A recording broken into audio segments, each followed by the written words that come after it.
¿qué tal? Así llegamos al viernes. Esto es Impacto Económico. De inmediato, análisis de los números que mueven al mundo y los rostros detrás de ellos. Titulares.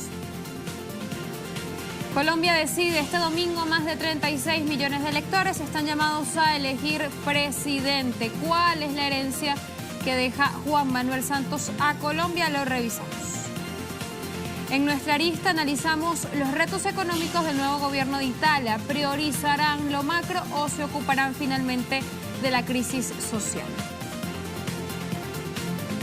El presidente Vladimir Putin inaugura Foro Económico Internacional de San Petersburgo. Confianza y desarrollo fueron palabras claves en su discurso.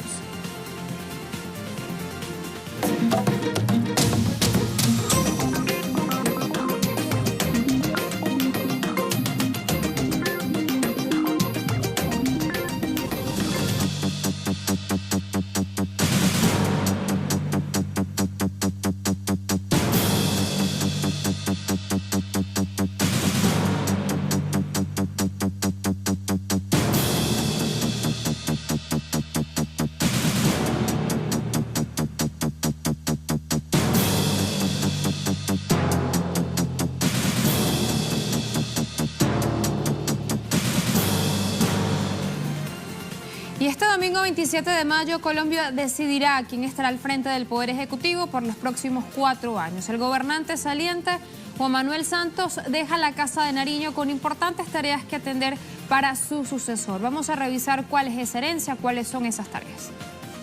En pocas horas, más de 36 millones de ciudadanos colombianos están convocados para votar y elegir a uno entre 5 de los aspirantes a la presidencia, tras 2 periodos consecutivos del mandato de Juan Manuel Santos. Durante 8 años, el país suramericano ha enfrentado, por un lado, serias deudas en el ámbito social y económico. A pesar de mostrar un desempeño positivo del PIB en 2.2% en el primer trimestre del 2018 y, en última instancia, ser el miembro número 37 de la Organización para la Cooperación y el Desarrollo Económico, OCDE, con lo cual se suma a México y Chile en la región. Igualmente, cuando Juan Manuel Santos entregue el cargo en el mes de agosto, cerrará su gestión en medio de una polémica política por el cumplimiento parcial del acuerdo de paz en el país.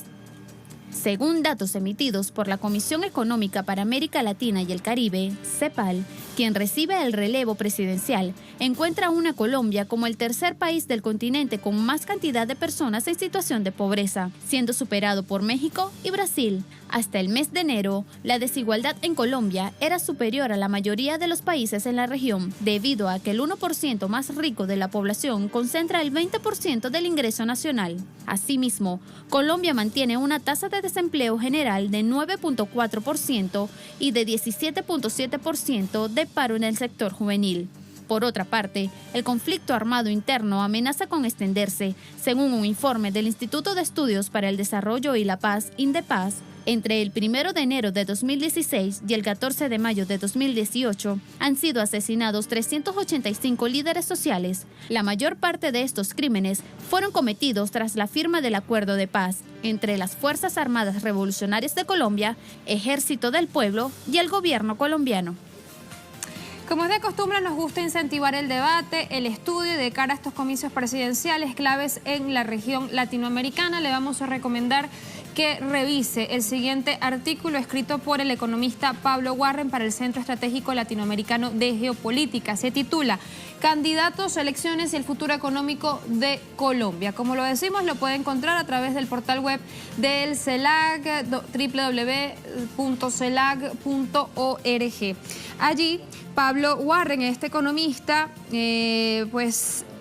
hace una descripción de los principales problemas de la economía colombiana, cuáles son sus causas, y también delinea las propuestas que hasta ahora han asomado 2 de los 5 aspirantes a la presidencia que se someterán a la opinión del soberano para ser el máximo representante ante el Poder Ejecutivo de Colombia entre 2018 y 2022. Pablo Warren para CELAC.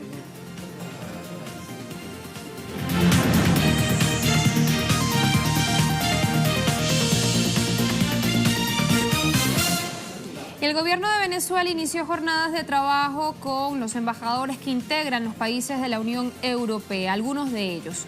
La finalidad, consolidar esas relaciones comerciales y económicas que generen riquezas y también mejoren las condiciones de vida del pueblo venezolano. Estas fueron las declaraciones emitidas por el ministro de Economía y Finanzas de Venezuela y también por el embajador español acreditado en este país suramericano. Bueno, siguiendo la instrucción del presidente Nicolás Maduro Moros el día de ayer en la entrega de credenciales como presidente electo de la República Bolivariana de Venezuela ante la Asamblea Nacional Constituyente, hemos iniciado una jornada de trabajo con todos los embajadores de la Unión Europea para dar un repaso completo a las relaciones económicas y comerciales entre nuestros dos países. No solo para atender algunos inconvenientes que hayan existido en cuanto a pagos pendientes o temas por solucionar, sino también para avanzar en inversiones, en nuevos proyectos y en la consolidación de las empresas, de sus empresas en nuestro país. Esta es la segunda línea de acción de la nueva etapa de la Revolución Bolivariana que busca la estabilidad económica y que busca la generación de riqueza para el bienestar del pueblo venezolano. El día de hoy vamos a terminar una reunión con el embajador de España en Venezuela. Hemos firmado un compromiso para la creación de un grupo de trabajo que en menos de 30 días ya tiene que dar resultados específicos. Este grupo de trabajo estará en las empresas españolas, estará en el Ministerio de Economía y Finanzas, el Ministerio de Comercio Exterior e Inversión Extranjera y la Cancillería de nuestro país. Las empresas españolas siempre han estado en Venezuela, siempre han apostado por Venezuela. De hecho, España seguramente es uno de los principales inversores extranjeros en Venezuela. Aun a pesar de todas las crisis, siempre han seguido permaneciendo aquí. Son en un 99% empresas de venezolanos que generan riqueza y empleo para Venezuela y que tienen continuidad en Venezuela.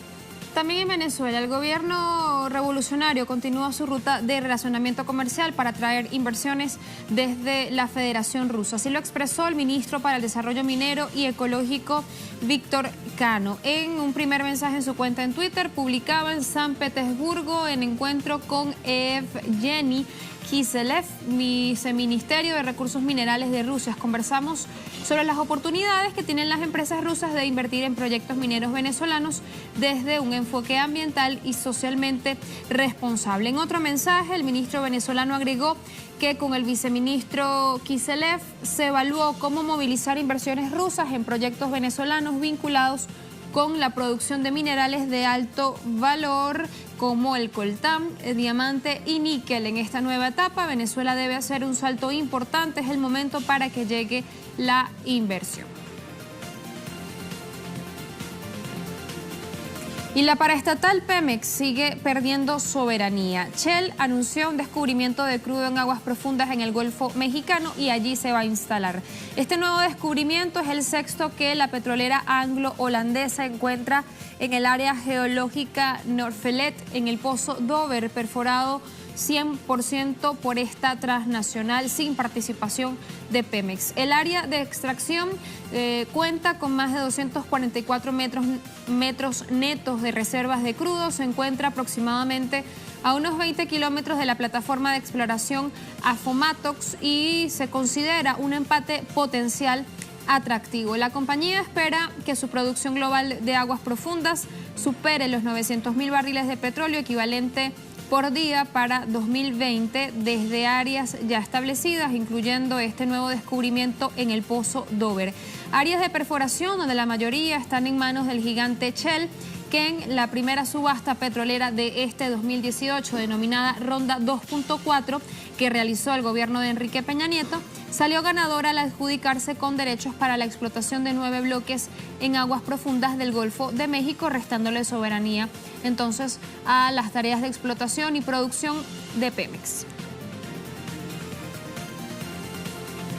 Y Perú registró en el primer trimestre del año de 2018 déficit fiscal. Vamos a revisar datos difundidos por el Banco Central del país. De enero a marzo de 2018, el déficit del rojo en las cuentas públicas fue de 3% del Producto Interno Bruto en términos anuales, superando la brecha registrada en el mismo periodo del año pasado. La entidad monetaria dijo además que el país registró un déficit en la cuenta corriente de la balanza de pagos del 2,5% del PIB, equivalente a 1.319 millones de dólares, mayor superior en 0,2 puntos porcentuales frente al igual periodo de 2017. El déficit presupuestario se debe a la poca demanda de servicios y de transferencias por ingresos extraordinarios por la garantía de un truncado proyecto gasífero.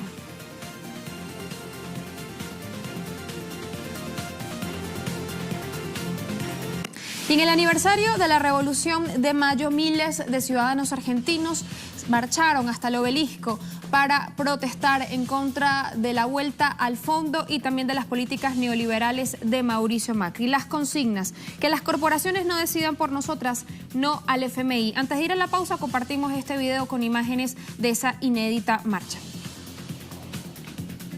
Que cuando llegue de la Asociación Argentina de Actores,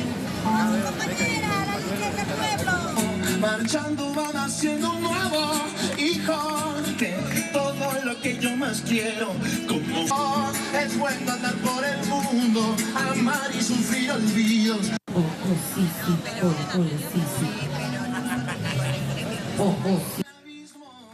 marchando van haciendo un nuevo hijo, que sabe. Hola, sí, sí.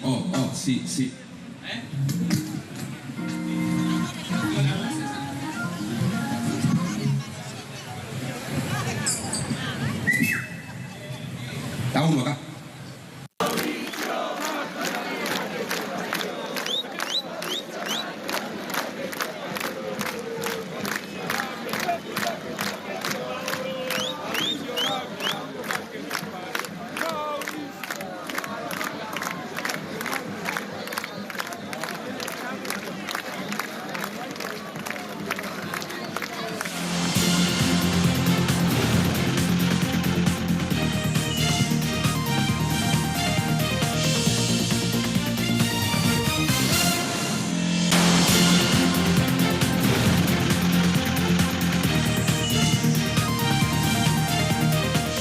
De inmediato vamos a empezar a hablar de Italia, porque fíjense que el Movimiento 5 Estrellas y la ultraderechista Liga acuerdan formar un nuevo gobierno italiano.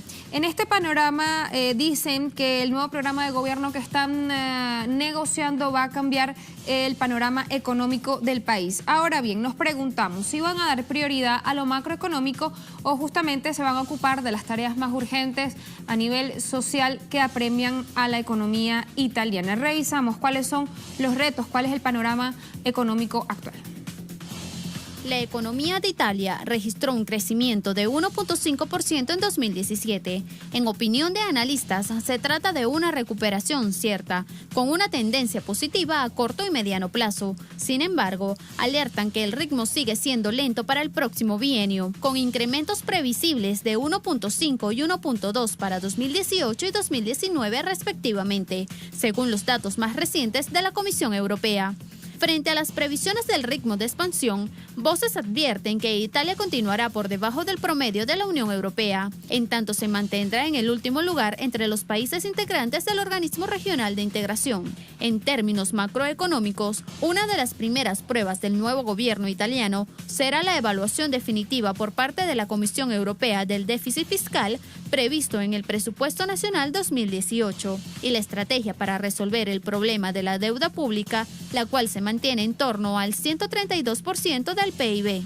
Además de la lenta recuperación y la deuda, Italia enfrenta la baja productividad de sus empresas, la mayoría de ellas pequeñas y medianas. En la lista de temas a los cuales el nuevo gobierno tendrá que prestar atención se cuenta el registro de la presión fiscal más alta dentro de Europa, con 29.6%, un umbral de pobreza o exclusión social que aumentó casi 4 puntos entre 2006 y 2016, hasta alcanzar el 30% de la población. Las escasas oportunidades de empleo para los jóvenes, entre quienes, a pesar de los avances, la desocupación alcanza todavía el 32%. Esto, sumado a la reducida capacidad del sistema bancario para otorgar nuevos créditos por la cantidad aún elevada de préstamos improductivos y los problemas que obstaculizan mayores niveles de inversión directa. Y pese a que hay expertos que llevan semanas tratando de convencer acerca de un escaso impacto de la crisis política de Italia en los mercados y que los inversores están acostumbrados a convivir con esta cierta normalidad de los hechos políticos inesperados, las dudas son cada vez mayores. Después de permanecer inactiva durante el tiempo que han durado las negociaciones políticas, la deuda soberana italiana parece haberse despertado ante el riesgo que constituye el telón político de fondo. Así lo afirman algunas voces italianas, que además precisan que el temor por el carácter extremista de los partidos ganadores de las elecciones se suman las últimas previsiones económicas del gobierno italiano, hechas públicas hace pocos días, cuando rebajó el crecimiento de 2019-2020 a solo el 1.4% y el 1.3% respectivamente. Ese panorama ha levantado polvo también en cuanto a la moneda europea. Muchos son los que atribuyen a Italia la debilidad del euro en los últimos tiempos e indican que los operadores están vendiendo euros por el miedo ante el lastre que la tormenta en el Palazzo Montecitorio pueda suponer para la tercera potencia económica de la zona euro. Al respecto, el portal bolsamanía.com agrega que, en este contexto, la prima de riesgo político que ya pesó en el euro durante los primeros meses de 2017 vuelve a cebarse en la moneda compartida, ya que ha dejado nuevos mínimos anuales de camino a los $1.18. El objetivo de caídas para los expertos de Danske Bank, no obstante, son los $1.17. El declive del euro es de un 5% en menos de 3 meses, desde que a mediados de febrero alcanzó nuevos máximos de 3 años, en $1.25 y de 1% en el año. Sumado a ello, la rentabilidad del bono a 10 años ha superado el 2% por primera vez desde marzo, y la Bolsa de Milán ha protagonizado la mayor caída entre las principales plazas bursátiles del viejo continente, con un retroceso del 2.33%. Segunda pausa en Impacto Económico. A la vuelta nos vamos a Rusia, al Foro Económico de San Petersburgo. Ya venimos.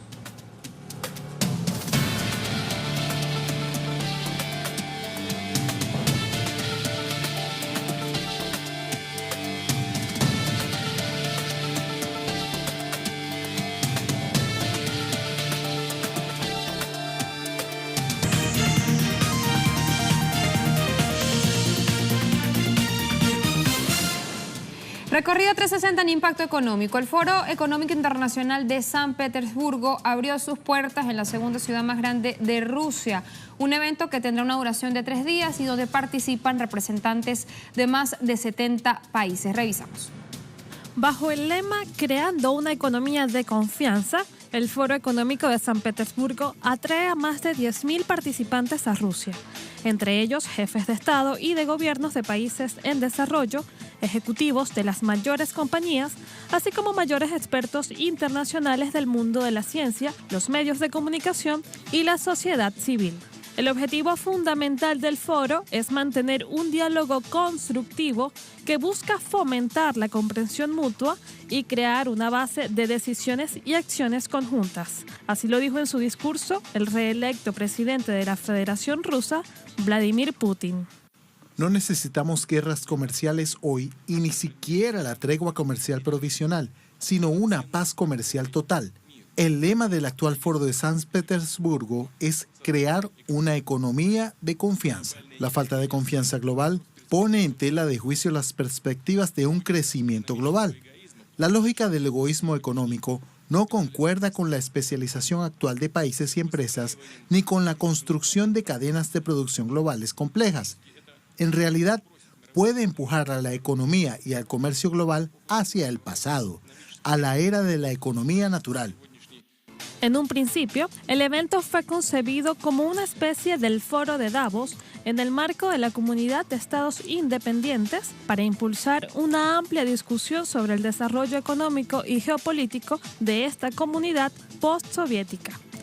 Este año, el foro se lleva a cabo en formato de sesiones plenarias, mesas redondas, exposiciones, presentaciones de proyectos de inversiones, encuentros de negocios y diálogos, siendo el ruso y el inglés los idiomas de trabajo. Seguido del líder ruso, el presidente de Francia, Emmanuel Macron, habló sobre la importancia de la soberanía económica para avanzar hacia un modelo global del multilateralismo. Lo primero es la soberanía. No podemos confiar el uno en el otro si no confías en ti mismo y si no te respetas a ti mismo y si no eres respetado por los demás. En este contexto internacional, estoy apegado a la soberanía, estoy apegado al hecho de que nos respetamos mutuamente, de que no hay intrusión. De cualquier forma, me importa cuando uno de nosotros toma una decisión soberana de adherirse a un acuerdo, permanecer en él, incluso si otro decide retirarse. Es una elección soberana. Soberanía, cooperación permanente. Tenemos que reconstruir este fuerte multilateralismo. Todo lo que se ha dicho hoy solo tiene sentido si sabemos cómo preservar el marco internacional que nos permite estar aquí. Fuertes relaciones comerciales serán un multilateralismo que nos permitirá obtener resultados. El programa 2018 estará dividido en 4 pilares temáticos: la economía global de una época de cambios, Rusia aprovechando el potencial de crecimiento, tecnologías para el liderazgo y el capital humano en la economía digital. Durante 3 días, líderes de todo el mundo se dan cita en Rusia para trabajar acerca del auge que están teniendo las nuevas potencias económicas emergentes. Y con el Brexit ocupando toda la atención, toda la agenda nacional, al gobierno del Reino Unido parece quedarle poco tiempo para ocuparse de otros asuntos igual de apremiantes. Un reciente estudio de la independiente Fundación Joseph Rothery revela que 1/4 de la población británica está bajo la línea de la pobreza. Casi 400.000 niños y 300.000 pensionistas viven ahora en una mayor pobreza que hace 5 años, lo que llevó a los expertos a advertir que el difícil progreso para enfrentar la miseria está en peligro. El informe muestra que 2 británicos de cada 5 actualmente viven en la pobreza. Si bien estos números disminuyeron entre 2011 y 2012, los cambios en la política de bienestar, especialmente desde el presupuesto de 2015, han hecho que vuelva a aumentar esta penosa brecha. El informe se hace eco de las preocupaciones de la Comisión Económica del Bloque, advirtiendo que las reducciones significativas en los niveles de pobreza que los investigadores midieron por la proporción de personas en hogares con un ingreso inferior al 60% están en riesgo de ser revertidos sin acción inmediata.